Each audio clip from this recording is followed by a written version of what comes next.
it wasn't until I realized that, oh, ADHD looks different in women that everything kind of came together for me. And it was really freeing. In this episode of Happy and Healthy with Amy, I'm joined by ADHD coach, author, and podcast host Tracy Otsuka to explore how ADHD uniquely shows up in women, especially in midlife. From misdiagnosis to menopause, we uncover the science, the stigma, and the strengths behind the ADHD brain. So if you've ever wondered, is it just me? This one's for you. Because ADHD just might be the missing piece to finally understanding yourself and how to thrive. Welcome to Happy and Healthy with Amy, the brain health podcast for women in midlife who want to not just survive, but actually thrive during the menopause transition and beyond.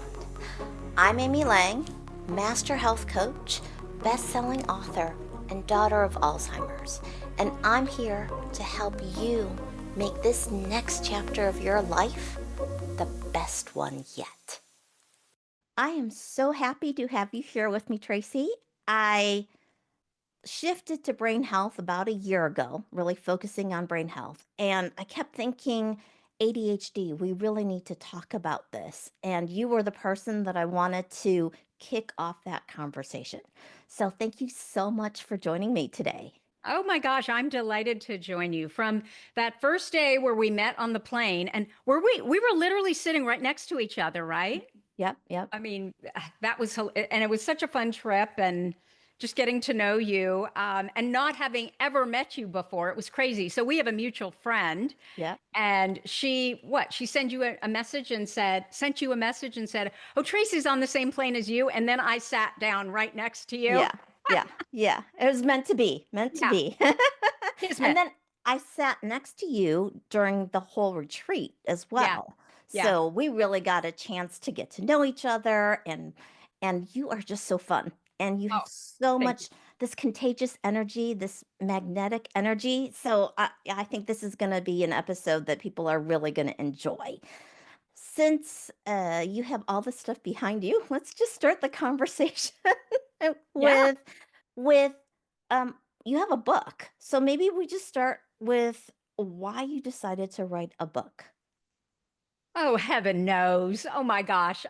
People after they write a book, they tell me, I am just so much more articulate about my subject and my message, and I'm a much better writer, and it was just such a good experience. And that is not me. I literally finished the book and I thought, oh my gosh, this is crap. Nobody's going to buy this book. It's terrible. And so when I started to get these really positive reviews, and I was like, are they reading the same book that I read? My whole reason for writing the book, however, was I had this podcast, which was pretty successful. We're around 8 million downloads today. And I felt like I was changing lives on that podcast, using that podcast as the vehicle. Women with ADHD were listening to it and saying, oh my gosh, I had never thought of ADHD this way. I just thought I was defective and broken. I didn't see my gifts. I didn't see my strengths, but you literally changed my life just having you in my ear every Mm. single week. And so I thought if I could do that with a book, then my mission would be complete. And when I finished writing the book, I just wasn't sure that I had done it. And so when I Mm. discovered that actually I had done it and I was getting the same kinds of messages that I would, get from the podcast, from the book, I was like, phew, I did what I came to do. So Yeah. I, Yeah. So actually, so for those of you who are listening who skipped the intro, let me just set this up. Tracy wrote this amazing book. For those of you who are listening and not watching the podcast on YouTube, it's called ADHD for Smartass Women: How to Fall in Love with Your Neurodivergent Brain. So I just back it up a little bit so people Yeah. really do get the context. Okay. And Thank then you. you said you felt like when you wrote the book, you had accomplished your mission. I Mhm. know when I wrote my book, it ended up being just the beginning. So is your experience like that too with the book? I don't think so because it came after years of learning and teaching. And, it started with my son. He was diagnosed when he was 12.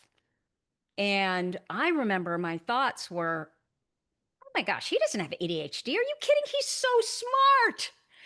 And I really thought ADHD meant you're not very smart. You are all over the place, which he kind of could be, but also not.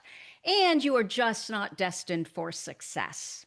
Hmm. And I knew he would be successful just because he was so creative. He would never take no for an answer. Um, and he would challenge people. So, what that meant is he wasn't always the best kid to have in class, but that kid was smart. And so, what we ended up doing, because I didn't know what ADHD even looked like, we hired a psychologist who was supposedly an expert in ADHD in our community. She came Okay. highly referred. We met with her 3 times. And the last time it was just with my husband and me. And she said to us, your job as his parents is to reduce his expectations so he won't be disappointed in life because he is far too ambitious. And I remember thinking, what the hell? Who would say that to any child? I don't care if my child was intellectually disabled. I would never lower their expectations. I wouldn't do that for anyone. So we walked out of that appointment. I was like, I'm never going back there again. And so I started to do the research for him. Okay. But it literally took me 8 months of research for him to figure out that, oh crap, he got his ADHD from me. But because I'm a woman, I was a girl, my ADHD presented differently than his. You know, we're socialized, right? To be people pleasers, to try to do our best as Mhm. girls. And whereas my son was more likely to say, no, I'm not doing that, and be difficult, I was just busting my tail to do as well as I could, often studying 3 times as hard as anyone else. And because of that, my entire life, I thought, this must be because I'm not as smart as my peers. Even if my grades were the same, oftentimes they weren't, but even if they were the same, that was just what came of it for Mhm. me.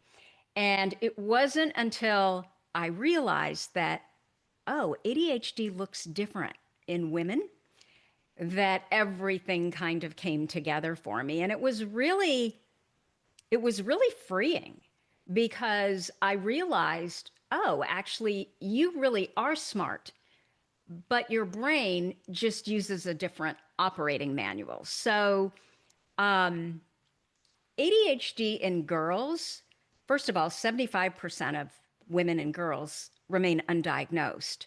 And a big part of that is because we have 2 times the rate of inattention, meaning, if you think about a boy, a stereotypical boy, he's climbing the walls. He Mhm. is annoying to all the adults around him. So, because he's so annoying, he gets all the services versus You're talking about the sort of the hyperactivity of a boy hyperactive with boy. Yes. ADHD. Okay. Yes. So a hyperactive boy versus girls have 2 times the rate of inattention, meaning they have more attentive ADHD. And inattentive ADHD looks like, in a woman, kind of the absent minded professor, right? She's brilliant in her area of expertise, but oh my gosh, her car's a mess. She can't remember if she's coming or going. For a girl, it can look like she's sitting in the back of the classroom in her own little fairy tale world, doesn't even realize she's in class, let alone the subject, until the teacher calls on her. Mhm. And so, because boys externalize their symptoms, right? They're visible, they're annoying. Girls do the opposite. They internalize their symptoms. So they start beating themselves up. And so, because of that, they tend to be diagnosed with anxiety and depression, even though ADHD may underlie. It may be just ADHD. And when you treat the ADHD, the anxiety and depression goes away. Or it could be comorbid, meaning you have a little bit of all three of them. So, girls are also diagnosed later.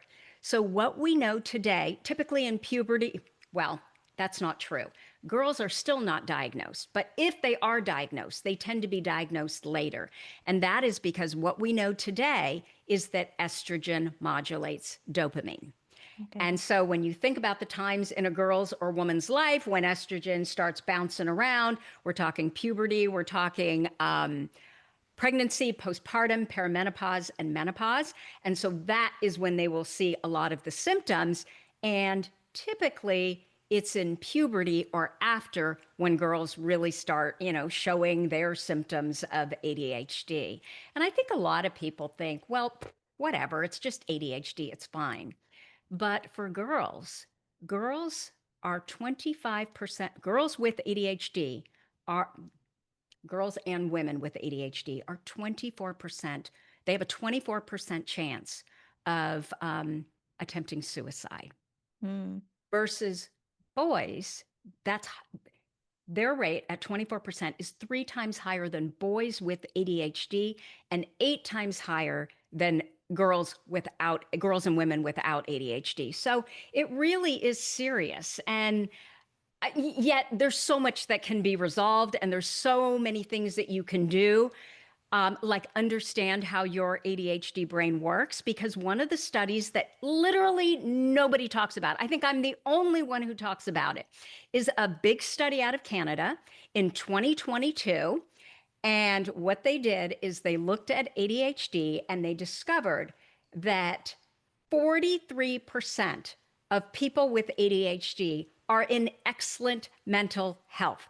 I didn't say good mental health. I didn't say okay mental health. We're talking excellent mental health. So, getting a diagnosis of ADHD can be one of the best things that ever happens to you, because if you don't know how your brain actually works, what you tend to do is beat yourself up. There's a lot of shame. You try to hide what it is that you're actually feeling. You wonder, why can they do all of this and I can't do it? It's because you don't understand how your brain works. And for the ADHD brain, the one thing that we all have in common, we all have brains of interest. So the things that we are highly interested in, we are positively brilliant at.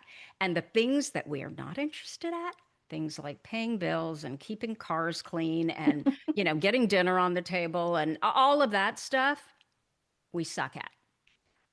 But you've met one person with ADHD, you've met one person with ADHD. Everybody has different interests. So you cannot look at a woman with ADHD and say, they're always going to like the same thing. They're always going to be good at the same thing. They're always going to be bad at the same thing. That is completely untrue.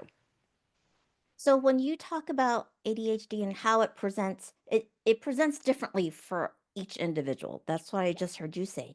Yeah. Would you say it's also on a spectrum? So Oh my there, gosh. Absolutely. Absolutely. And so I think that is what happens to a lot of what I will say traditionally successful ADHD women. So when we're younger, we really don't struggle a whole lot with symptoms of ADHD. In fact, what we learn is when we get in action and we do things, we get a lot of positive accolades. So we start developing this lifestyle where it's all about productivity. And so someone from the outside is looking at this woman and saying, she's a powerhouse, right? But they have no idea what it's taking for her to keep those appearances up. And then all of a sudden, perimenopause happens. I call this maturity onset ADHD. You always had ADHD, but primarily the good traits of ADHD, the hyperactivity, the entrepreneurialism, the confidence and standing up for yourself. You had very little, if any, well, nobody has no trauma, but you had very little childhood trauma. You had parents that really supported you and saw your brilliance. Those kinds of women tend to be very successful, and you didn't struggle in school. So you may have had to work a lot harder, but you were able to get through. And so what happens with these women is perimenopause all of a sudden rears its head. And what we know, again, estrogen modulates dopamine, and we know all women struggle with dopamine and estrogen, right? When they go into perimenopause and when they go into menopause. So with for ADHD women, you already have the ADHD, which is causing the reduced dopamine levels. And then on top of that, you get to attach everything that's going on for you with respect to perimenopause and menopause. And so that's when the wheels just fall off the cart. I mean, for me personally, I was so confident. I knew that, I mean, I would do things like I was a lawyer and I decided I wanted to own a high end women's wear company. I knew nothing about women's wear, nothing. But I started it. And within 8 months, I was in Saks, Neiman's, and Nordstrom. Um, I just couldn't, impulsivity, right? I just couldn't even see that I couldn't do it. And because I had been able to do all kinds of other things before, why not this? So we do these things that are kind of crazy and we can be all over the place. I mean, lawyer, you're going to give up your law degree and you're going to go fashion industry and you know nothing about this. It's kind of crazy, right? And so because you do that and you don't die every time you make a decision like that, sometimes they don't turn out so well, but you learn something, but sometimes they turn out really well. You just get a lot of confidence because confidence is something that you're not born with it, right? You get it from doing things and again, not Mhm. dying. So I was highly confident, but all of a sudden I just felt like I could not trust myself at all. My working memory, which is one of the symptoms of ADHD, was already not good. Just being Mhm. able to remember things, being able to recite things, learning something and being able to explain what you learned. So that was already a little suspect, which is why I struggled in school and had to study so much harder.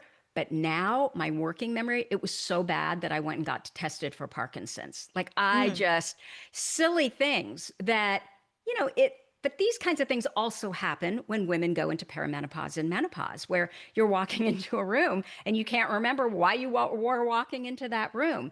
So all of those things, kind of compounded on each other. And I'm like, I don't trust my brain anymore. I don't trust, my memory. I don't. So that is what happened. And that right around then is when I was diagnosed with ADHD. So it wasn't Parkinson's, it was ADHD. Okay. Did I answer your question? What was your question? Well, we started off talking about is it on a spectrum, Oh, yeah. right? That's where we started. I guess so one question I have, because you were talking about how many girls and women are undiagnosed. I Mhm. might be one of them. We've talked Mhm. about this before. So my sister and I joke around about how we clean. We For house cleaning, we're Yeah. like a Roomba. We Yeah. literally will start in one area and then we'll see something that interests us and we'll go and we can't stay on task, right? So we go do that and then, oh Yeah. yeah, I was trying to clean. So we'll start cleaning again. I really do think it's like a Roomba. We just, whatever we bump into, it Yeah. takes us a long time. Does Yeah. that sound like something? Okay. So, um, and when I first started dating my partner, Matt, he came up with a nickname for me. He calls me Squirrel. Squirrel. He would be like, or I'd ask a question before he could answer it. I'd ask three more questions, and he just would look at me and he'd be like, "Yes, maybe, no, and no," or "Which one do you want me to answer first?" Right? He would Yeah. do that kind of stuff. So I remember at the time, just this is the way I always was. I get distracted very easily. Um, And as you were talking about the whole impulsivity thing, like I went from financial services to high tech. I was at where was I? I was working at Yahoo, and the rising rate of obesity really got my attention because of the 2000 census. Hmm. It dates me, right? I'm talking about 2000. And they were talking about baby boomers and the chronic illnesses and all that stuff. I Hmm. decided instead of doing tech, I wanted to go and own and operate a health club. So I was the owner of Pacific Heights Health Club in San Yes. Francisco. I did that for 15 some years, right? So I've gotten a little better as far as staying in a lane, but I jumped around a lot and it had to keep me interested. And I always told my mom, if it's something I'm truly interested in, I know I'll do well. If it's not something I'm interested in, I do not have the discipline to stick with it. Does You're nodding your head. Like, does this all? Well, and I would rephrase that. You don't have the discipline. What about, see, I don't think ADHD is about discipline. It's about interest. And so let's say we start a lot of things and we don't finish them. My point of view is okay, so you tried that thing, you got what you needed from it, you didn't need any more. And so you went to the next thing, right? Versus, oh my gosh, when you start something, you have to finish it. That is so neurotypical. Yeah, there are some things that we should finish, but there's also other things. If you get what you need and move on to the next thing. I think where ADHD causes more of a problem is, see, I don't think ADHD is a productivity problem. I think it's an identity problem. So many women with ADHD, they go through life trying to be who they want them to be. They, whether it's their Mm, spouse or partner or their parents or their coach or their teachers or their boss, instead of knowing who they really are. Because again, we have those brains of interest. So if we can get into the sweet spot of where we know exactly what it is that we value, what's important to us, we know what our natural born strengths are, what we do today, and this is how we get through the world because we're so brilliant in those strengths. We know what are the talents that we just naturally have. We built skills around them. We turn them into our superpowers. We have a million passions usually because we have ADHD brains, and that basically means that we have so many interests. We see so many things that we want to know about. We are curious people. And then the last part of that sweet spot would be your purpose. We are also highly mission driven. We need to make a difference. We cannot do the 9 to 5 and then 35 years later, right off into the sunset of retirement. I don't know about you, but I can't imagine ever retiring because I'm so curious and I'm so interested in so much. And I'm more worried that, oh my gosh, I'm running out of time and I'm not going to be able to get to do all these things. So if we go back to ADHD not being a productivity problem, but being an identity problem, and we can figure out where that sweet spot is, where all those things that we just talked about all convene, if I can get you to know yourself that well, and then you end up working in that area that your sweet spot is, guess what? No matter what you do, as long as you're in that area, it's not going to be like squirrel here, squirrel there, squirrel. It will actually make sense in a somewhat linear fashion because you're going to build on top of what you learn, what you're brilliant at, and you're going to keep moving forward. And so, in that way, you are going to have none, if not very, very few, of the executive function challenges. So your ability to plan and schedule and time management and emotional regulation and all of the things that you need to get things done that we kind of struggle with when we have ADHD. But again, if you take that interest driven brain and put it in that sweet spot, we're not going to have all those executive function challenges. So why not work in that area? Spend your time in that area rather than trying to be who you're not. And then you, of course, end up with all the anxiety and depression because you're not being who you really are. And we are so, we need to make a difference. So our bodies know when we are not in that sweet spot and we are trying to be who they want us to be. And our bodies punish us, right? With autoimmune diseases and inflammatory diseases and just being depressed and anxious and all of it. yeah, yeah. Well, basically, I hear you saying, like, instead of chasing approval, which Yeah. is always someone else, it's about Mhm. accepting and really embracing who you are, understanding what you want, and then leaning into that, right? As opposed to trying to fit someone else's Totally. definition. Totally. Which kind of brings me to the at the very beginning of the conversation, what you thought about ADHD. So I think a lot of people actually um, are trying to avoid the label, if you will, that Yeah. identity. Yeah. Yes? Yeah. So I hear you basically reframing and saying, instead of avoiding that label, even if that's really what's going on with your brain, you're better off actually not even confronting. Confronting sounds too negative. Embracing. Yeah, it really is like acknowledging this is what it is and let Yeah. me work with it, as opposed to try to fit into the whole round peg into a square, or is that square peg into a round hole, right? You just have a different brain. And so if I can show you how brilliant it is, then guess what? You're going to feel so much better about who you are. And so, you're late. Okay. I basically have a rule.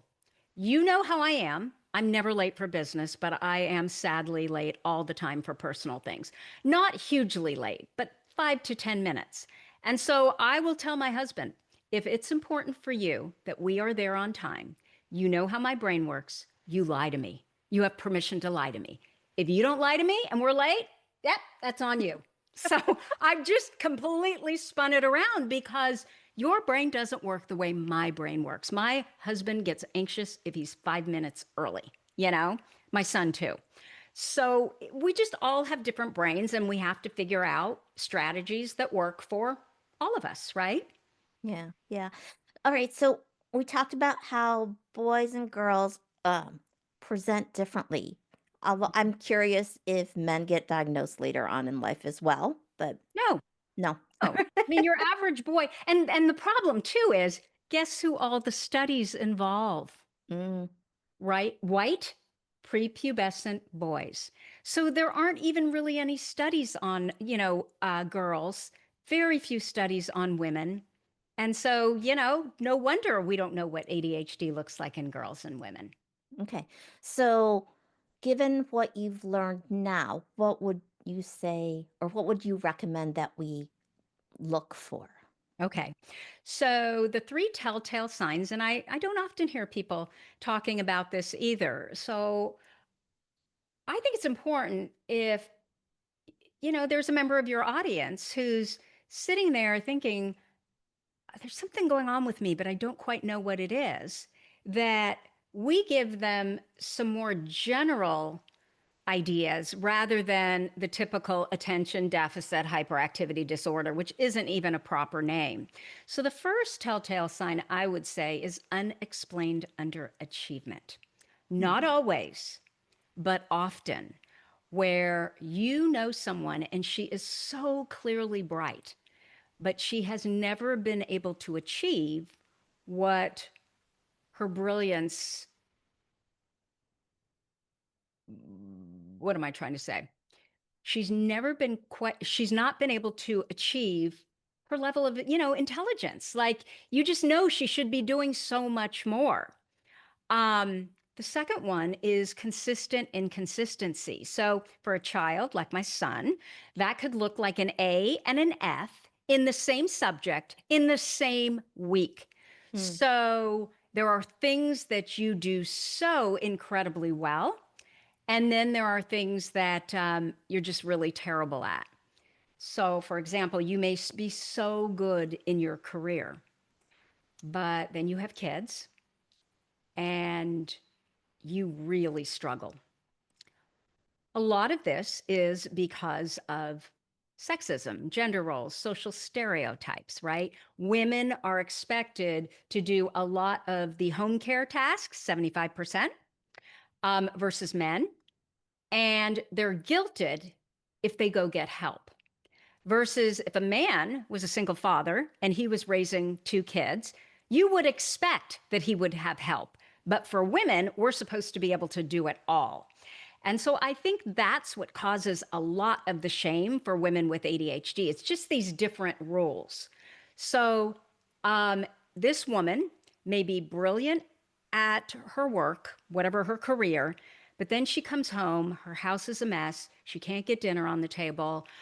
She forgets her children's permission slips. They're always late to school.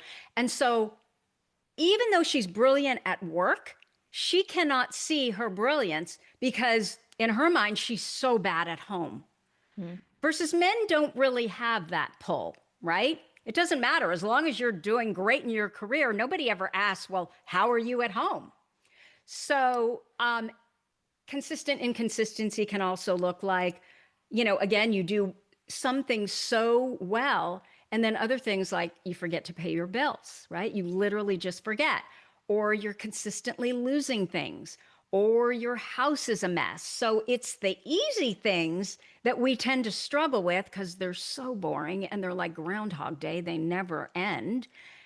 And it's the hard things that we're very good at. But again, every ADHD brain is different. And then finally, number three is typical tips and tricks do not work for our brains. So things Mm. like eat that frog, which is the one where I think you're supposed to do the hardest thing first. I could never do the hardest thing first. And that is because lower dopamine. So I kind of think of myself as an airplane and I've got to get myself off the runway, and what I'm really doing is I'm ratcheting up my dopamine. So I do one little thing that's easy. I don't know. Maybe I tend to be a procrastinator. So I go in and I clean my kitchen. And that then I feel better. And that Can I allows hire me, you? Because I hate cleaning. you know, and again, so a lot of people will say if you have ADHD, your house is a mess, your car is a mess. That is not necessarily true. Mm. I call it visual pollution. If my surroundings are a mess, I cannot do the next thing with my brain because I'm focused on the mess. So again, everybody is different. Now, for some ADHD people, a lot of ADHD people, they can be in the middle of a mess and they don't care. So the shame is more around, oh my God, what if someone sees that I'm in the middle of this mess? Because for their brain, it doesn't even register. For mine, it does. So eat the frog, time blocking, that thing where you're supposed to plan your schedule out like for the whole month? Like, I don't know what I want to do this afternoon for, after lunch. I can't possibly commit my whole schedule and time block it all out. I could never do that. Or Nike, right? Just do it. If I could just do it, I would have just done it. Mm. So, those I think are the three basic things. If you're thinking, could I possibly have ADHD? And those, they resonate with you, then I would do more research. Okay. So we've talked about sort of the label of ADHD, and people try to avoid that. We Mm. talked about people um, presenting differently, girls and women presenting differently. Do you think that's why most women remain undiagnosed, or do you think there's even more to that? I think there's quite a bit more. I think many clinicians do not know what ADHD looks like in women and Mm. girls. If I had $1 for every time someone told me, oh, I just went in to get diagnosed, and the doctor or the psychologist or whomever told me, you can't possibly have ADHD. You graduated from college. You can't possibly have ADHD. Look at your daughter. She's all neatly dressed. You can't possibly have ADHD. You're married and you own a house. Like, it's these outmoded ideas of what ADHD looks like that I think cause.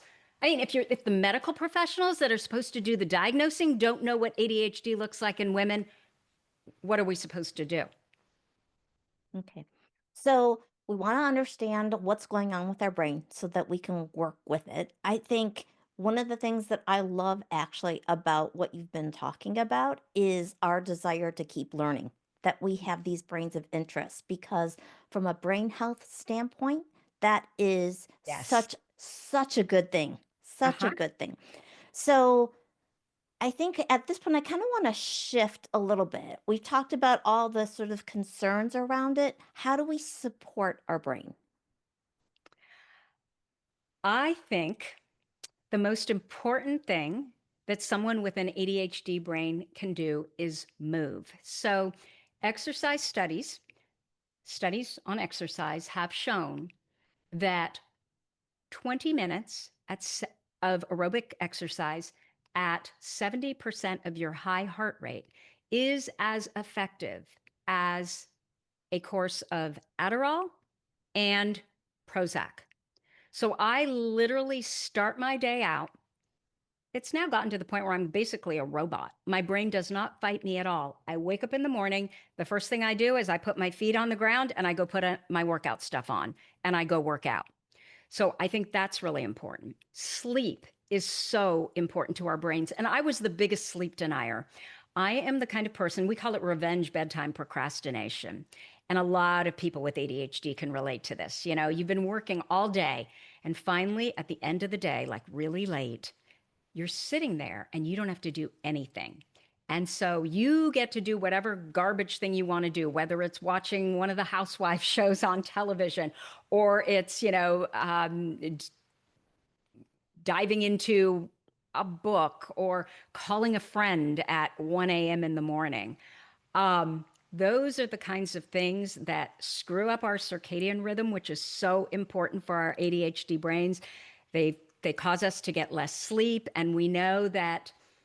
I mean, when we have REM sleep, it's like free therapy. So it's just so important that we get a consistent amount of sleep every single night. Nature is so important to our brains. So getting out and walking or just sitting in nature if you can't walk. Um, Somatic type therapies. So things like breath work, things like meditation, which is hard for a lot of people with ADHD, but you can meditate by walking. You can meditate when you wash the dishes. You can meditate. I mean, you can move your body and also meditate. The whole point of meditating is you're constantly focusing on what you tell yourself you're supposed to be focusing on instead of this brain that, that's what ADHD is. We have so many ideas, we have so many thoughts, way more thoughts than a neurotypical does. But all of those thoughts is what can cause anxiety and ultimately depression. Um, you got to practice your creative. One of the things about an ADHD person is they are highly creative. And creativity does not need to be creative in art or creative in dance. It can also be creative in how you problem solve, creative in how you build a business, creative in how you, I don't know, are able to talk to people. So it's really important that whatever our creative is, whether it's writing, whether it is something in art, whether it's building business, that we allow ourselves that time to be in our creative. I'm trying to think what else. You know what? Being around people that love and appreciate you exactly the way you are. So they might not understand your ADHD. And this happens a lot in couples where there'll be a lot of strife in a marriage. And then one of the parties gets diagnosed. And all of a sudden, you understand that, oh my gosh, she wasn't trying to be a jerk. She wasn't trying to just kind of have things her way. This is literally a different brain, and it works, it just works using a different operating system. And literally, it'll do so much to help repair the marriage. And so, if you have a partner who still wants to be there, right? And a partner who wants to understand how your brain works, that's half the battle. And then, it doesn't absolve you, right? There are things that you're going to have to do that you might not want to do, but you're going to do them because you care about that person and that's important to that person. But at least you're not struggling with the strife of you're just being a jerk on purpose because that's not what it is at all. Yeah. So can you just recap what they were again? So it was moving, Mm-hmm. right? So exercise. I heard sleep. Mm-hmm. Um, Help me out here. What was the third thing? Nature. Nature. Um, Being in your creative, whatever that might be. Lots of times when people are really depressed, if you talk to them, you'll discover that they're not doing anything that actually feeds them. And Mm, so, one of the things I can tell you about ADHD is when we are in positive emotion, we positively thrive. But when we're in negative emotion, we can't get out of bed. So it is really important that you have people around you and you have things that you're doing that generate positive emotion. You can imagine as a child, ADHD kids from the time they're born until they're it's either 10 or 12. I constantly see different statistics. They hear 20,000 more negative messages than kids without ADHD. mm. you know, why aren't you focusing? Why aren't you paying attention? Why aren't you doing your homework? Why did you forget this? Why? It's just all these negative messages. And so, because of that, there's so much negative emotion. And so they then get around someone where they're trying to do something, they're trying to please someone, but they're so anxious and stressed that they're going to do the wrong thing. What happens? The prefrontal cortex, which is where our executive functions happen, it's already a little bit offline with ADHD. But then when you are anxious, it really falls offline, right? And I mean, Mm. when you're anxious about anything and you're trying to do something, it's really hard to remember anything. Yeah, well, your amygdala has Yes, basically taken your prefrontal cortex offline. hijacked it. Yeah, Yeah. yeah. Yeah, and that's exactly. And so for the ADHD brain, that happens to everyone, right? But for the ADHD brain, it's a double whammy. And Mm. so if you're a kid and you grow up like that, you can imagine all the negative emotion and all the shame and the sense that, they're just not good enough. They're either too much, they're not enough. They don't even know what to do anymore. And so then what kicks in is learned helplessness. And you do see a lot of people with ADHD where, especially if they've struggled in school, there's a lot of learned helplessness. No matter how I do it, it's going to be wrong. So I'm not going to do it, you do it. Just tell me what to do. Yeah, And guess what happens then, right? When people are telling you what to do, you are living their life, not your own. yeah, yeah. So I love all of this. I'm just part of my brain is trying to like ask the next like think about what the next obvious question is for people. One of the things that I know I love um that really helps people take action is understanding the why behind it. So I like that we got into a little bit of the sort of neuroscience behind it. You talked about dopamine quite a few times. Can you unpack that for us? Well, dopamine is a neurotransmitter, and it is, they call it the motivation hormone. And with our brains, they don't know, is it that our brains don't make enough dopamine, or is it that we process dopamine differently? And so what ends up happening is not enough dopamine is what is responsible for our inability to sit still, which is, why we're, always moving. Not always, but many of us are always moving, like me. Impulsivity, right? This thinking before you're acting. Um, we often don't do that very well, and so we can get ourselves into trouble. But we can also build businesses, right? And we can jump at chances that other people would be like, what is she doing? She's crazy. That's scary. So, and then, of course, our ability to focus is affected by either not enough dopamine or um, how we process dopamine. And there's so many books out. And I was just reading one actually that I thought was really good.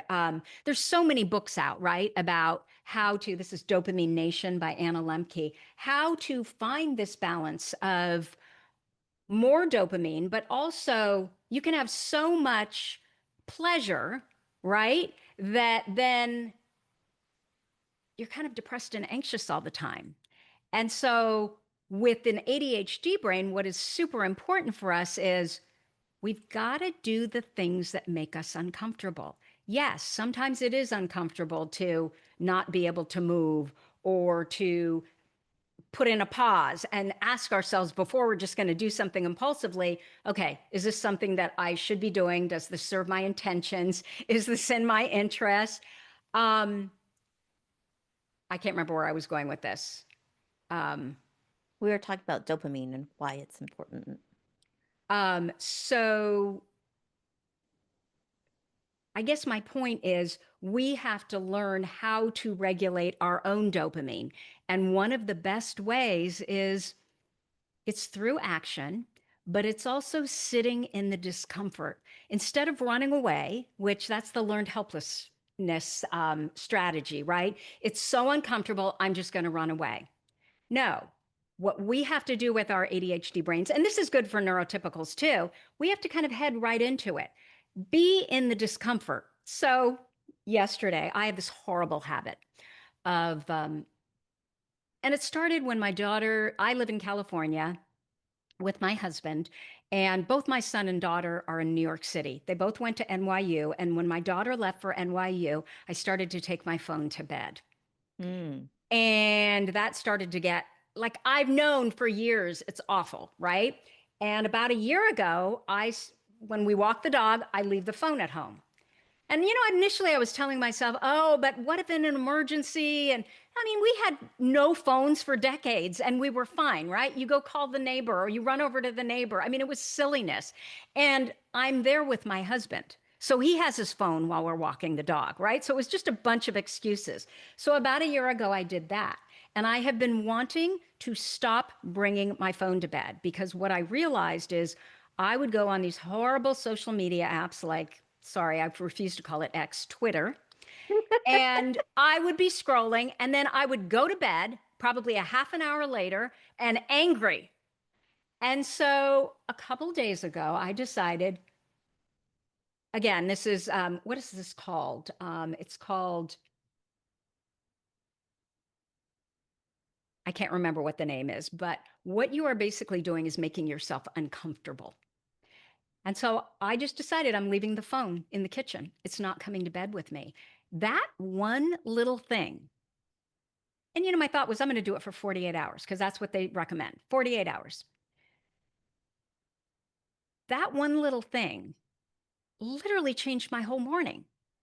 I don't wake up and pick up my phone, which then makes me 15 minutes later. And then I'm scrolling garbage that doesn't matter and puts me in a bad mood.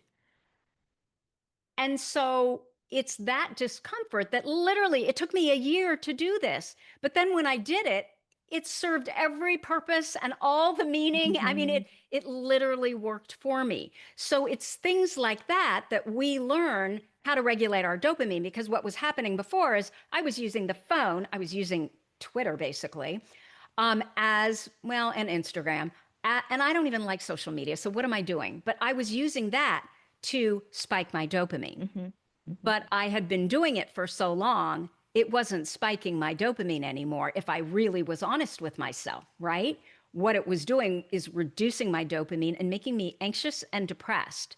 So it's things like that that you've always wanted to do. They make you really uncomfortable, but those are the kinds of things that you can do to really teach your brain, okay, yeah, there's dopamine, but I'm going to teach my brain that no, no, no, I am the boss of my dopamine. Yeah. And I would actually say if what Tracy's talking about doesn't work for you, to experiment. Like there are lots of different things you can try. Doesn't have to Absolutely. just be that. So for Absolutely. yeah. Absolutely. I think it's called binding. I think that's the term where what you're doing is putting yourself in an uncomfortable position. It has to be something you really want to do for you. It shouldn't be for someone else. But you're basically um, binding yourself, making yourself uncomfortable so that you get a different result. And I think that when we do that, again, we teach ourselves that actually we're the boss of our brains. And so we're paying attention, right? I How long do I have to wake up and feel and be late and be spending time on stuff that really doesn't matter before I say, okay, I'm not going to do this anymore. And then I do it for 2 days and I'm like, this wasn't even hard. And that's Mhm. how it always is. We build it up in our own head and then we do it and we're like, this is stupid. Why didn't I do this sooner? That's awesome. I love that. So, okay, we talked about that as almost a tool, if you will, right? This binding that you're Yeah. talking about Yeah. in your book. So I definitely want folks to go and get a copy of your book and read it. Thank you. Do you have like a favorite tool in the book that you would like to share with folks? We'll tease it. So I have a tool that sits on my desk, and I've worked with thousands of women with ADHD, and I have never had this not work. Okay, so what I'm holding up, it's called a time cube and it has times all around mine happens to be wood, you can't, or bamboo, you can't get this anymore, unfortunately. Most of them are plastic now, and it has a time like 5, 10, 20, 25 around the entire cube. The only one that I ever really use is 25 minutes. Okay. And so if I want to get something done and I am procrastinating, I am struggling to start, which is a common ADHD thing. What I do is I'm screwing around, and then all of a sudden I see this on my desk because it sits here all the time. The deal I strike with myself is, Tracy, all you have to do is 25 minutes. After 25 minutes, if you want to stop, you may stop.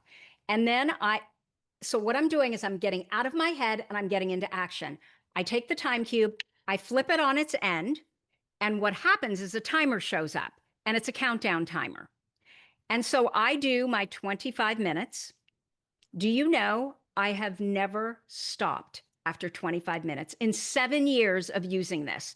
I have no idea how my brain has not figured out she's messing with you. Don't do it. I just do it. And every single time, because one of the things with the ADHD brain is we struggle to start, but once we start, we also struggle to stop. So this is a way to use our ADHD brain, get, our traits to work for us.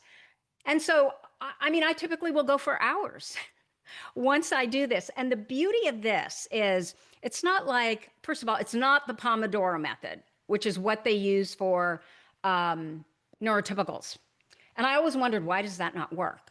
Okay, so I'm supposed to work for 25 minutes, and then I'm supposed to take a 5-minute break. My struggle is to start. Why would I start and then stop? It makes no sense. So this is kind of a backwards kind of Mhm. Pomodoro method. But the beauty of it is I don't have to go into my phone to go find an app.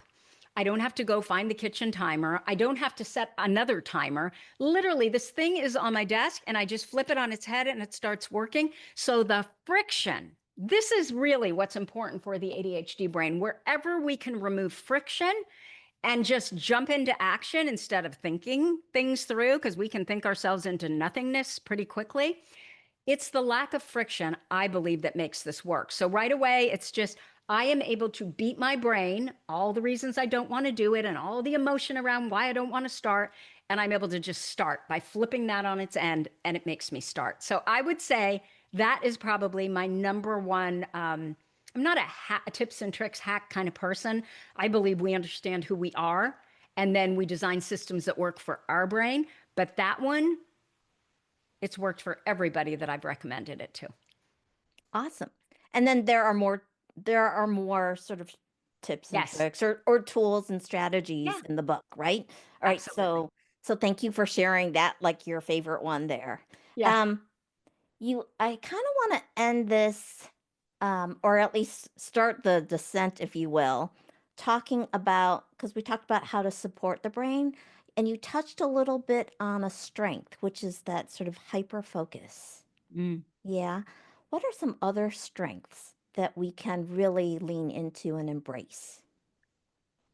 As I mentioned before, we are, in I'm fact, saying we, like like I'm the undiagnosed, right? okay, well, we can go through these strengths and then you can see how many of them you actually have. What I have discovered is when women know, they know. And so I've always advised if you get someone who doesn't understand ADHD in women, a clinician, and you know they're wrong, go get another diagnosis because they don't understand ADHD in women. It's just something about, your whole life you've been wondering, why am I like this? And then you find out about ADHD and it's like, oh my gosh, this is me and that's me and this is me. And so we just know because by the time we get there, we've done so much research. We tend to be people who are really into self development, trying to figure out why am I like this? So, okay, creativity. I've never met an ADHD woman. I'm thinking of like the programs, my signature program that I run. I think creativity has been on every single woman's intelligence report that I've ever met who's worked with me and has ADHD. We tend to be extremely curious, which is why we can be annoying kids. We want to know why. And once they tell us why, we want to know more. We just, on the things we're interested in, we can't be topical. We need to go deep and we kind of keep going. Um, we also tend to be lifelong learners.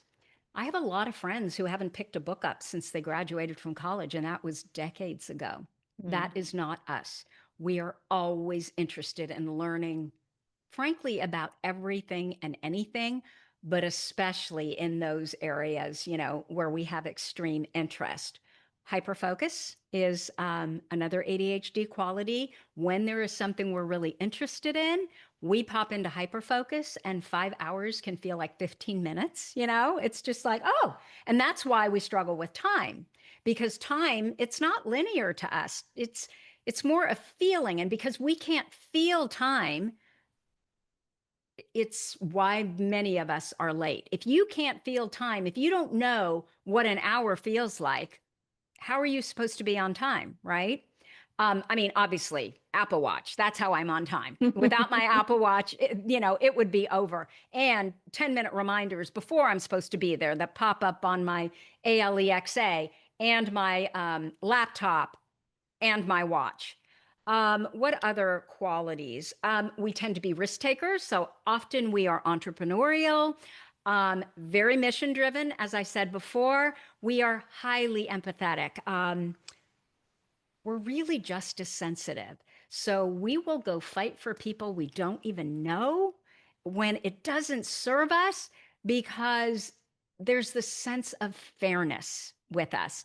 And I think it's in large part because, if you've struggled in school and if you felt like you were either too much or not enough, you've kind of felt the weight of unfairness. And so we tend to be very focused on what's fair and what's not fair. And I think that's because we have this high empathy. We care. Yeah. I love how you have really sort of flipped the script, if you Yeah. will. Script. Yeah. And the reframe in terms of what it means to have, do you say have ADHD or are Yeah. diagnosed with Yeah. ADHD, however you want to label it. Um, I guess maybe I'll leave you with a couple last questions. One, do you have advice for folks when the ADHD symptoms are more disruptive, where you're doing all this other stuff in support of your brain and to work with your dopamine levels and all that stuff? Like, do you recommend medications and all that? Oh yeah. I Okay. mean, I'm not again, I have this every once in a while I get stuck in that Reddit rabbit hole, and I'm accused of being against medication. I am not against medication at all. And for some of us, so for example, my son, when he was in college, couldn't write a one-page paper or two. I mean, it was a struggle to write a two-page paper in high school. And I remember when he started college, he told me I wrote an 18-page paper. And I said to him, 18 pages? You couldn't write 2 pages in college. How did you do it in high school? And he said, oh, well, my friend, he has Vyvanse. And I'm like, you cannot be taking your friend's Vyvanse. You know, you can get your own prescription. So he got a prescription for Vyvanse. And I don't know, 2 months later, we were talking, and I said something about the Vyvanse, and he said, "Oh, I'm not taking it anymore." And I said, "Oh, really? How come?" And he said, "Because now I know what I need to do." Mm. So calming his brain down with the Vyvanse allowed him to see what he needed to do in order to study or write a paper or whatever. And then once he taught himself, he didn't need the Vyvanse anymore. That's not everybody, but if you are so dysregulated, how are you supposed to even learn about your brain? So let's regulate you first. Does that mean you need to be on medication for the rest of your life? No. My daughter was diagnosed with ADHD in her first year of law school. And this is pretty typical. As you go farther up in education, it can get harder and harder. And it wasn't the law that was hard for her, it was the copious amounts of reading. I mean, sometimes has to read 200 or 300 pages a day, and that's in one class. Mm. So retaining what she was reading really became a struggle. So she ended up getting diagnosed. Her ADHD looks much more like my ADHD. I think that she's hyperactive too, but there's more inattention than with me. And where was I going? What was your question? If it's disruptive, what you can do. You're not against Oh, you were asking medication. me about medication. Yeah. Yeah. And so she only uses ADHD medication for midterms and exams, and then when she has really big reading, she will use it. But it's not like a daily thing, it's when she needs it. So there are all different ways that you can work with your psychiatrist, medical doctor, whoever prescribes the medication for you, you know, so that it works for you. The thing about medication, though, is you have got to pay attention. So when my son was on medication the first time, he wanted to try it in high school, first year in high school, and we weren't paying attention. And all of a sudden, I looked at him 3 months in. He was playing football, which, was not my choice, had a horrible, abusive football coach. He was abusive to the whole team. Mm. And my son is very justice sensitive, which became a problem. And so I looked at my son and I had been noticing he was kind of crabby and he was really skinny, but I thought it was all the football practice. I thought he was mad at his football coach. And then one day it just dawned on me, wait a minute. Are you sure this isn't the medication? Because this started in August when he started the medication. And so we took him off it immediately and did not do it with a doctor, which was a mistake. And so he pitched into a depression. Mm. So my point is simply, especially if you're dealing with a child or a teenager, really pay attention. Notice what's going on with your kid. Notice what's going on with you. Because even with me, I can't take medication. The anxiety gets too bad, and it just really I, it does nothing for me. It just makes me more anxious. But even me, who should know better, for a whole year, I was trying all these different medications. And one day I just realized that I felt so bad and I didn't even remember what good felt like. But Mm. they were giving me all these things to try, and I was trying them. And I did not start feeling better until I got off all of that medication. And I realized that, for 20 to 30% of people, ADHD medication does not work. And I was one of them. So if you say to me, if someone is really struggling with their symptoms, the first place I would probably go is therapy. I would make sure that what we are dealing with is not also trauma, because trauma and ADHD have very similar, if not exactly the same symptoms. And so if you already have ADHD and you're distractible, and then there's also trauma, you're going to be even more distractible. So you need to get your brain regulated, because barking all kinds of orders at yourself when you're not regulated is never going to work. Yeah. I think this just goes right back to I'm always talking about look for the root cause. Let's address the Yes. root cause. Yeah. Yes. Yeah. And Yeah. then to it's not being against medication, it has its place, Yeah. but to the extent that we can support our brains in other ways, Yes. I think is also really important. It cannot just be medication. And unfortunately, and I'm not trying to pan doctors here at all, we need them. My son is going to be one. This is the ADHD son who the director of his high school said, there's nothing more we can do for you. Um, Lower the expectations. This is the Lower the one, right? expect. No, no, that was the psychologist, Oh. but I need to go back to her. And yeah, once he gets, yeah. Yeah. Anyway, I can't remember where I was going. So this Oh. is how my brain works all the time. Well, we were talking about, hold on. Now I got to figure out where the line of questioning was going. We were talking about supporting the brain, that not to just rely on medication. Does Um, that trigger you? You were going, it's not yes. to bash doctors or anything like that. No, not at all. Um, but unfortunately, doctors have 30 minutes of training in med school on ADHD. So they don't have anything more in their toolkit that they're trained on other than medication.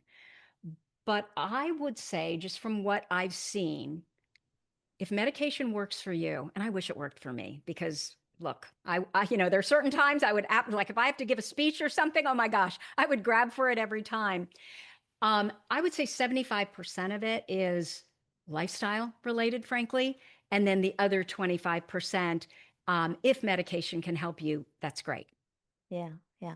Well, so for my pivot, right, I'm now focused on brain health and really the prevention of Alzheimer's, Yeah. right, which is the most common form of dementia. So Hmm. many of the things that you've talked about, I've talked about for optimizing brain health. Yeah, So even in a neurotypical brain, there's a lot of the same things. That's what I'm hearing. absolutely. Yeah. Absolutely. Well, we all have the same neurotransmitters, right? So it's just how do you regulate those neurotransmitters for your specific kind of brain? Yeah, yeah. So this has been so much fun. I've learned so much, Yeah. and it's fun watching your brain work. Oh, gosh. And mine. I think we're both kind of like or pinball machining a little bit there.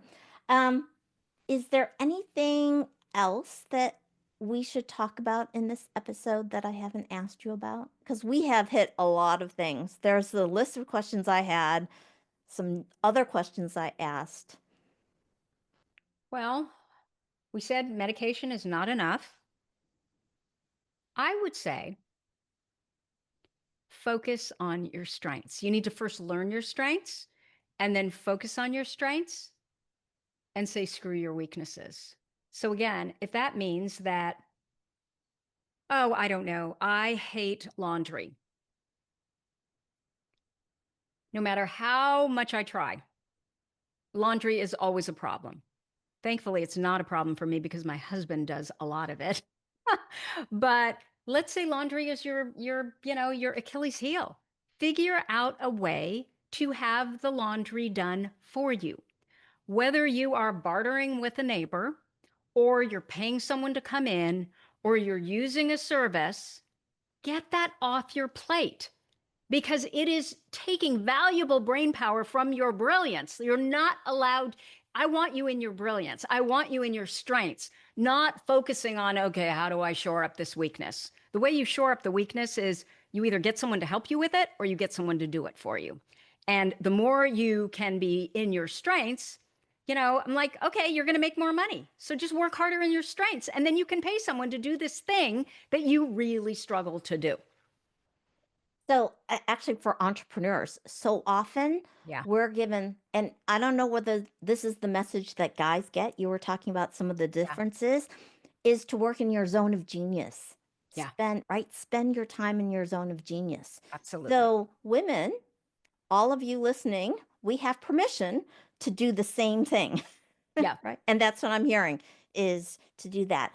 I would, I think also I'm gonna sort of take a slightly different tact, which is instead of avoiding stuff, like as a mistake, instead of avoiding the diagnosis, not wanting the label, Hmm. all of that stuff, it's to really actually understand it. Like if you love yourself, you accept everything, the good, the bad, the ugly, whatever, the strengths, right?